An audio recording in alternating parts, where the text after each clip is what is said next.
Pétrole, 20h04. Alors, il commençait à partir up, bid up, bid up, bid up. Il commençait à partir nord, mais ce qui m'inquiète, c'est que il y a un gros iceberg qui absorbe là. Donc, du coup, ils partent pas. Ils commençaient à partir, puis ils partent pas. Puis j'avais pas lancé Sierra, j'ai pas. Ah, ça y est, Sierra est là. Donc, j'ai pas mes niveaux. Parce que j'étais en réunion Zoom et je voulais pas trop bouffer de connexion. J'ai coupé Sierra. Donc il faut que je sache quand même où je suis, hein. On traite pas comme ça n'importe où. Ah bah j'ai pas mis mes single print et tout, merde.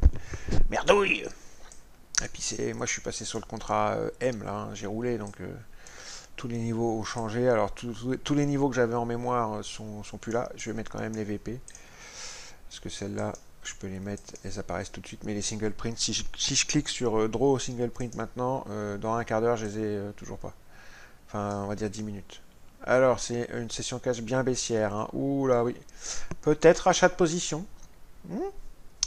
Sinon, attention, il y a un niveau là. Je le vois d'office d'entrée. Ici, on voit très bien que ça rigole pas à ce niveau-là. En plus, c'est la VAL de volume. Vers les 25-60, là, il y a un niveau, hein. Si jamais on remontait là, on pourrait faire un Fed. Euh, Bon, ce qu'on va faire, c'est qu'on va s'installer le footprint et le graphique bougie. Et je vais quand même jeter un petit coup d'œil sur le market profile pour voir un petit peu où sont les singles. Ah, il y a là, il y a la queue d'achat d'hier là, ici. On est juste au-dessus, en dessous. Ah bah tiens, ouais, on est juste en dessous.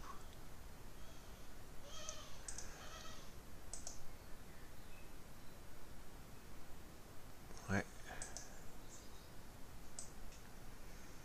c'est dessus qu'on vient de buter. On est en train de buter là. Donc ça c'est bien parce que j'ai mes single print qui apparaissent sur mon écran du footprint. Donc il y a le rectangle avec les 25-60 et la single print là qui apparaît. Donc c'est parfait. Il n'y a que celle-là qui est importante pour maintenant, hein. Je peux me passer des autres. Surtout qu'il n'y en a pas d'autres puisque en théorie on est sur les plus bas historiques, même si on n'est pas à 20 dollars comme hier, mais c'est parce qu'on a roulé. Voilà. Ouais non, exactement, c'est ça. Donc il y a la queue d'achat ici. Ok. Et ça c'est quoi? Ça se trouve où ça?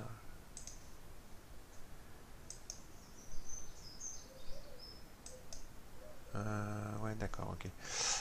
Ce que je vais mettre c'est un quadrillage terrain. Je vais mettre un quadrillage terrain sur les mèches là. Ouais, c'est pareil quoi, c'est au même endroit. Ok. Ok. Donc, on va se mettre bookmap. Ça, je vais me le mettre ici.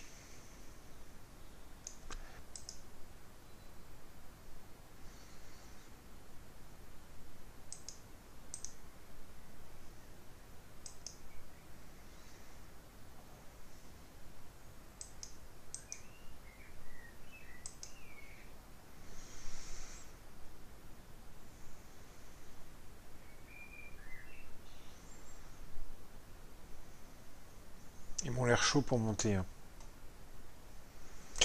Oui, oui, oui, oui. Ouais, ils m'ont l'air chaud pour monter. Euh, ils ont fait un beau petit socle là.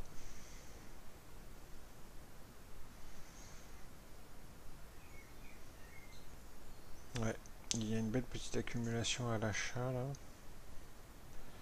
Avant de péter au nord, peut-être, hein. On a une petite absorption des ventes là à surveiller.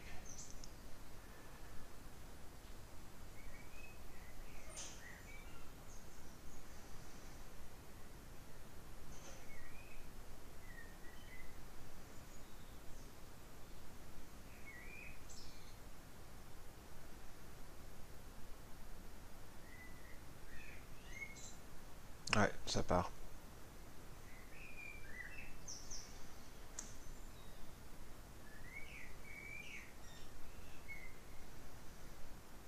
Alors, tout ça, ça peut être encouragé par le roulement d'échéance.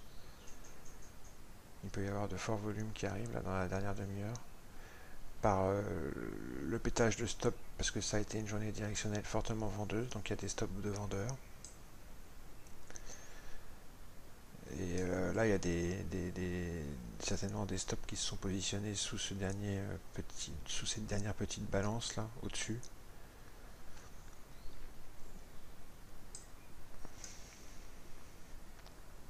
Là, on voit ça agresse bien le marché, hein. C'est les acheteurs qui ont la main. Le breakout, c'est pas comme hier, hein. Le breakout s'est fait dans un premier temps. On est monté de 1, 2, 3 ticks. On a retracé et tout ce qui était vendu au marché ici était absorbé. Donc là, c'est un vrai breakout. De toute façon, le breakout hier que j'ai acheté, je ne l'ai pas filmé. Là, il est très beau. C'est un vrai breakout. Footprint est dans Bookmap. Et je pense qu'il va être facilité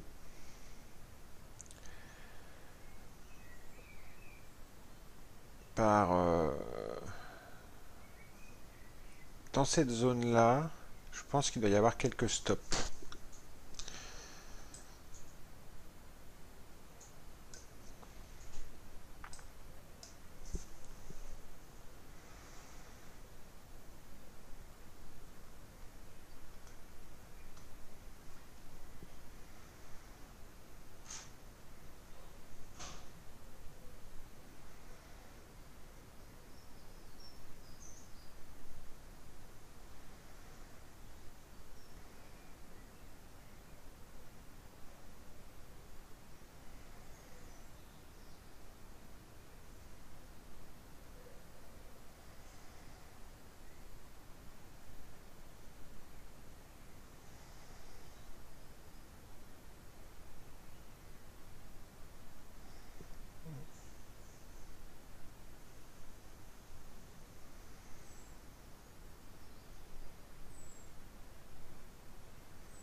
Vous avez vu la liquidité qui se met en face est exécutée. Alors là, on va voir, il y a 90 contrats.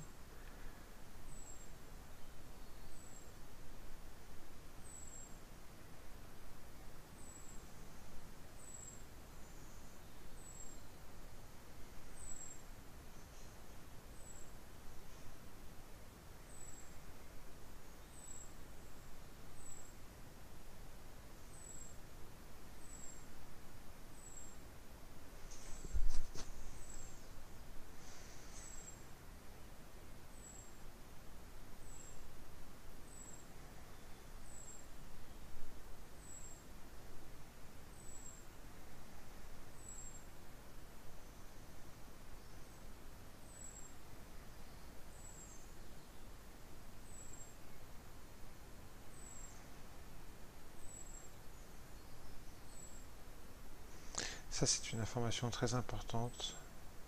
Ouais, ouais, c'est une information très importante, ça. Parce que il y a, il y a plusieurs types de liquidités dans un carnet.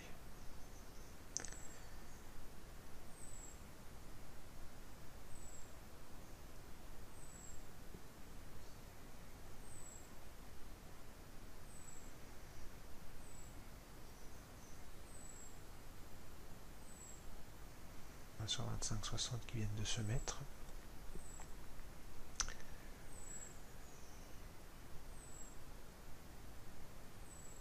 Plus là, hein, la liquidité qui a rechargé, on a bien vu. Hein. Donc, comme je disais, il y a plusieurs types de liquidité. Et avoir de la liquidité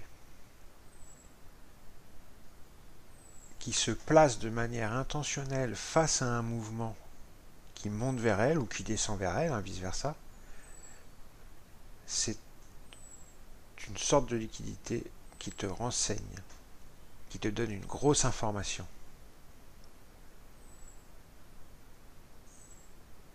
C'est pas une liquidité dont le mouvement doit avoir peur, mais au contraire, c'est potentiellement une liquidité qui va faire aimant et attirer les prix.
On est revenu visiter la cassure.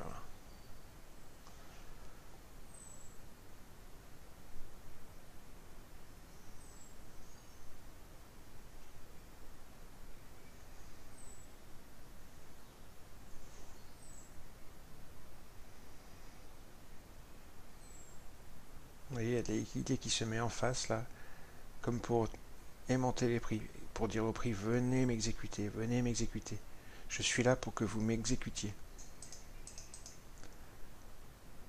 Information très intéressante qu'on a pu voir depuis tout à l'heure. Donc là, on a fait face à un retracement. Ok. On a retracé sur un niveau clé, la cassure de tout à l'heure, mais il y a eu une forte absorption des ventes et ça repart.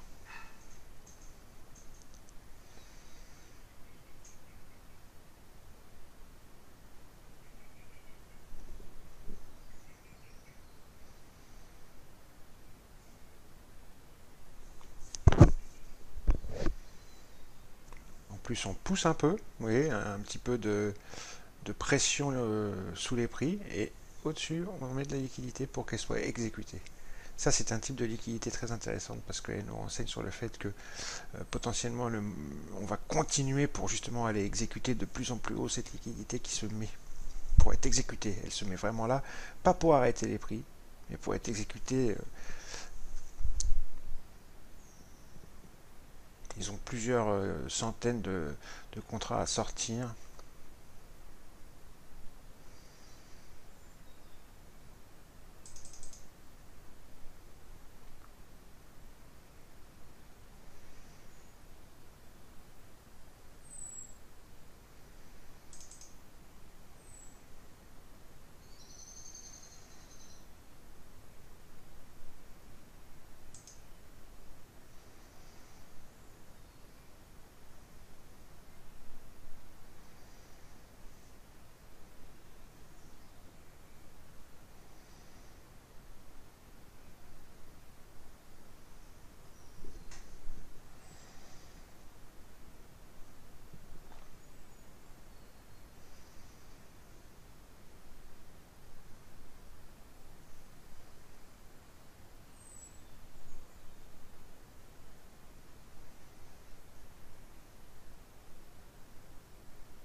Regardez là. Bam, bam, bam, bam. Je ne serais pas surpris que les prix montent et aillent exécuter toutes ces barres de liquidité qu'on voit là.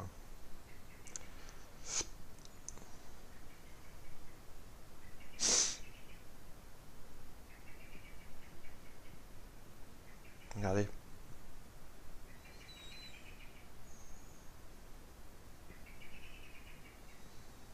Et allez.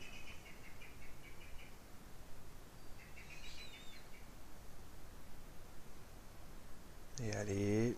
Et allez, il y en a encore là-haut là. Allez, allez, allez, il y en a encore.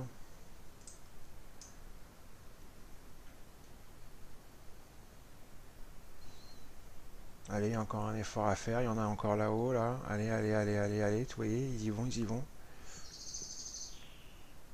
Allez.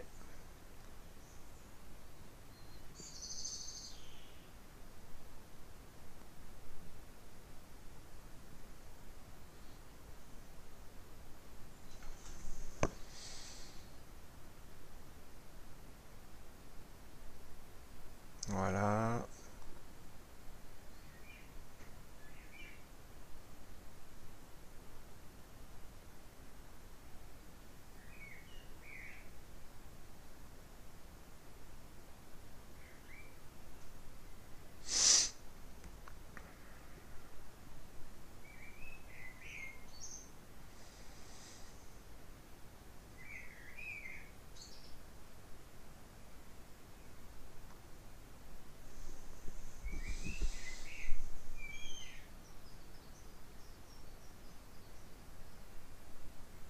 Voilà.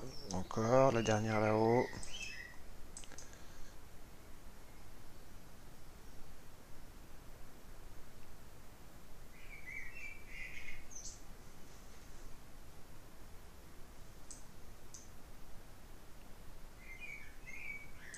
Et voilà. Alors, vous avez remarqué que j'ai pas fait un aussi beau trade que ce que j'aurais dû faire parce qu'à un moment donné, j'ai coupé mon trade. J'ai pris une petite perte. Pourquoi? Vous avez remarqué que les prix sont redescendus très fort.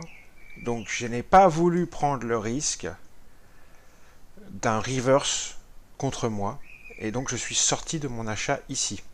Par contre, quand j'ai vu qu'il y avait une absorption-réjection et qu'on réintégrait le support et la cassure, ici, hein, j'ai repris mon achat. Et à partir de là, on a vu à nouveau ce phénomène de liquidité qui est un type de liquidité particulière, qui est une liquidité qui fait un appel du pied. Elle veut être exécutée et en général, c'est de la liquidité qui se met à plusieurs niveaux de prix et les prix vont les exécuter cette liquidité de plus en plus haut ou de plus en plus bas quand c'est dans l'autre sens. Et je ne sais pas comment vous expliquer mieux que ça, c'est l'expérience aussi qui parle. Quand on a cette liquidité dans un carnet, on la reconnaît tout de suite. C'est pas une liquidité comme une autre, si vous voulez. C'est du papier qui est posé là pour sortir de position. Et on le voit très bien, parce que c'est pas de la liquidité qui arrête les prix. D'accord? C'est de la liquidité qui se met là exprès pour être exécutée, pour sortir de position. Et on a très bien vu le phénomène dans la dernière remontée, là. On voyait très bien, il y avait plusieurs strates niveaux de liquidité, et je vous ai dit ça va remonter, elles vont être exécutées les unes après les autres. Là, regardez, ici celle-là, celle-là, celle-là, et la dernière, celle-là. D'accord? Elles ont été exécutées les unes après les autres. Ça, c'est l'expérience aussi qui parle.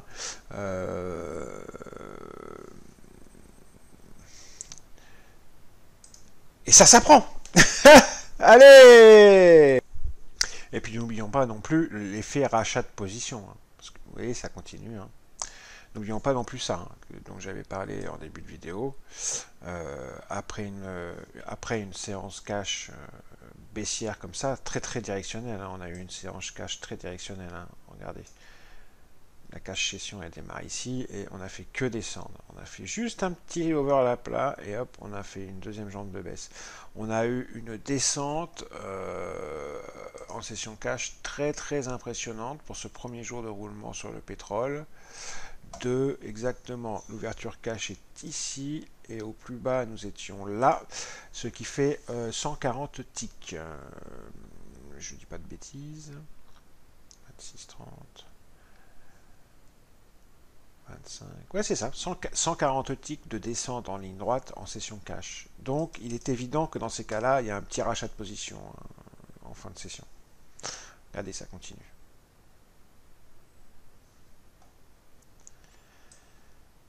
Ça continue, ça continue, ça continue.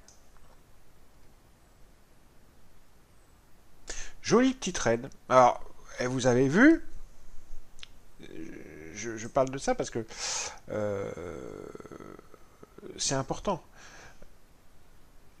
J'ai pas hésité à couper mon trade et à prendre une toute petite perte quand j'ai vu qu'il y avait un potentiel reverse. Mais j'ai pas non plus hésité à reprendre mon trade quand j'ai vu que le reverse c'était du fake. On a fait ça, c'est un coup de bluff qu'on nous a fait, hein, un sweep. Il y a eu un petit sweep et un coup de bluff, et que on est reparti, on a réintégré le support de la cassure et que c'est reparti. D'accord? Ça, c'est ce que j'explique souvent aux gens. C'est il faut être. Il y a du déchet dans le scalping. Il y a toujours du déchet. Il n'y a pas que des trades gagnants. Ça, c'est pas vrai. D'accord? Mais un trade gagnant ou un trade perdant ne doit pas vous affecter plus, ni l'un ni l'autre, plus que ça. Le principal, c'est de rester concentré sur sa session de scalping jusqu'à ce qu'elle se termine. Tant qu'on est dans sa session de scalping, on reste concentré sur la session de scalping et on enchaîne les trades qu'on a à faire, suivant ses setups et ce qu'on voit. Mais on ne s'arrête pas ni sur un trade gagnant, ni sur un trade perdant. On le laisse derrière nous, on n'y pense pas. On s'en sert comme information quand ils sont source d'information. Certains trades perdants sont source d'information primordiale, mais il ne doit, à part ça, il ne doit pas affecter le reste de la session de scalping.